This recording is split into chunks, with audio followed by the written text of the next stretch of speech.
Today we're doing a hunting camo experiment. Spring hunting season and early season hunting in the fall are often bright green, especially in warmer climates. The sun's up earlier and sets later, making for some strong colors of green and some dramatic contrast between sunlight and shadows. This season I grabbed a pile of camo and hit the woods for a visual experiment. And I did this experiment because I get requests for real camo in the woods versus my simulated versions of camo. And I do get it. As you'll see in this video, true lighting, shadows, and reflection absolutely alter how a camo pattern will appear. And if you remember, I did a video last year about how your camo looks in a tree stand from the ground in deer vision.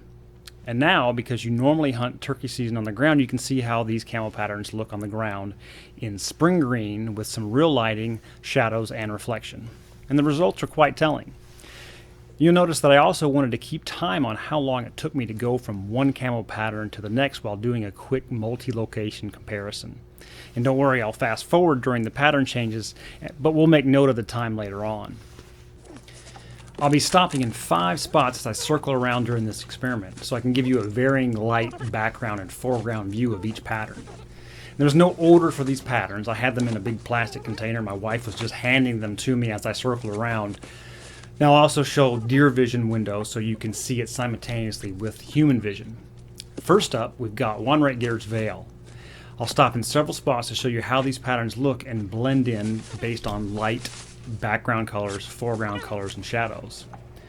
So stop 1 is with a mix of shadows, light, and green background.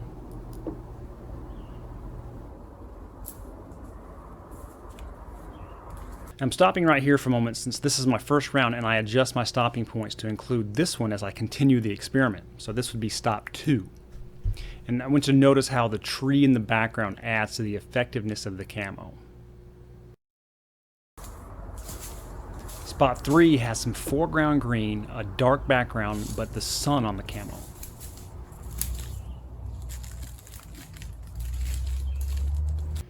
I'm also stopping this one a bit early since I end up stopping mostly in this location for the remainder of the camo patterns. Spot 4 has heavy foreground cover, and from where I'm standing, this is a shootable location. It just looks thicker than it is.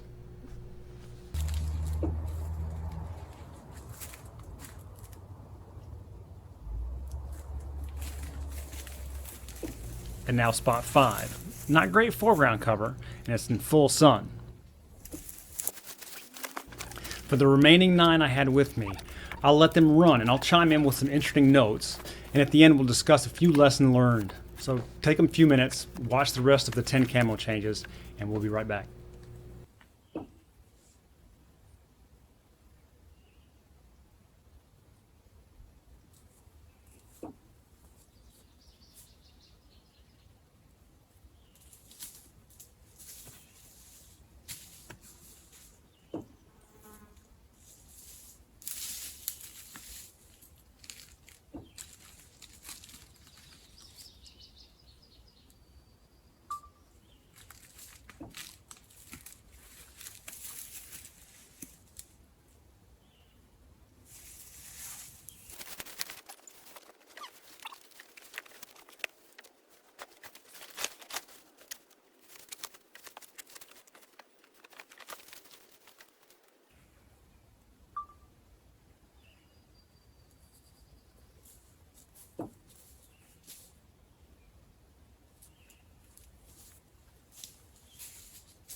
I feel like Ace Ventura and the Rhino.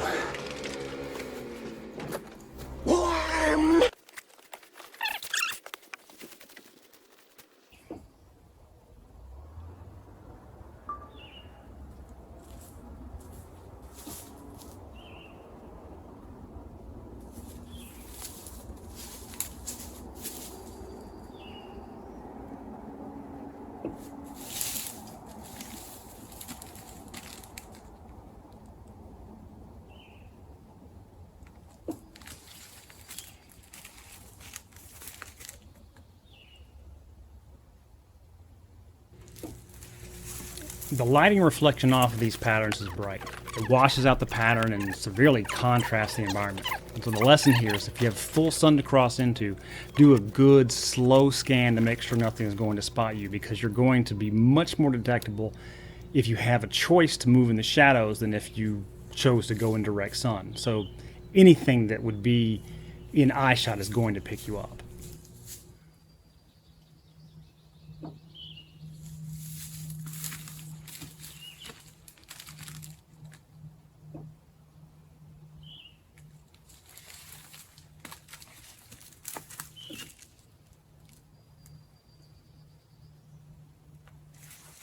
When you can make out the pattern, it doesn't necessarily blend in with the environment, but seems to work better with the shadowing of the foreground when it exists, and in this case, that's where these will have their strength.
Get stuck on things.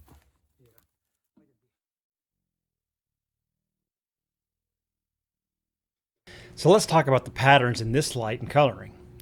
There's a good mix of camo, and by that I mean micro, macro, and mimicry patterns that can represent many of the patterns that are available to you. There's also synthetic and cotton garments, along with the 3D Leafy suit and the Ghillie suit.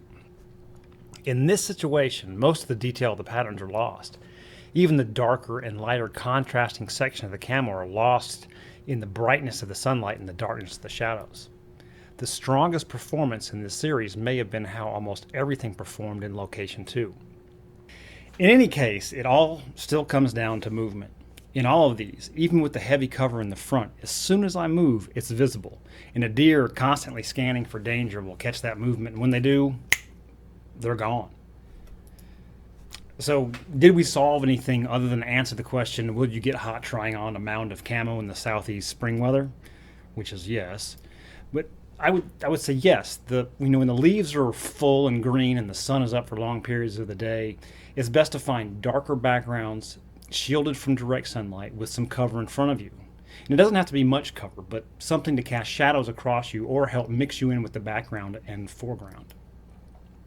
For deer vision, as we saw in this video, playing the shadows will work well from multiple locations. For turkey, well, you better stay still and hope that the sun doesn't hit you. The advantage you have with the blurry vision and red-green color blindness deer have will be washed away when a turkey sees a color contrasting pattern from the bright green environment and the glaring light reflection that many synthetics and even natural fabrics will have. In this case, choosing the best camo isn't what we should be trying to do. Choosing the best ambush location would be our goal based on the surrounding colors, lighting, and shadows. So here's my advice. Find a brand you like, be that because of their pattern, their quality, maybe it was made in your home country, maybe the guys on TV or social media made it look good to you, maybe you want to support a small garage-run hunting apparel company, or maybe you just want to be different from every other hunter that's out there and find something that no one else around you is wearing. So for whatever reason, you found the best camo for you. If it makes you confident, if it keeps you out there hunting because you like how you feel in it, you found it. That's the best camo for you. Let me know your thoughts on this video. I built the Camo Matrix to let you see how as many camo patterns as I could find might work in a bunch of different places. And it is simulated, and as much as I'd like to try on 160 plus camo patterns in a bunch of different hunting environments, giving them a fair apples to apples comparison would be impossible.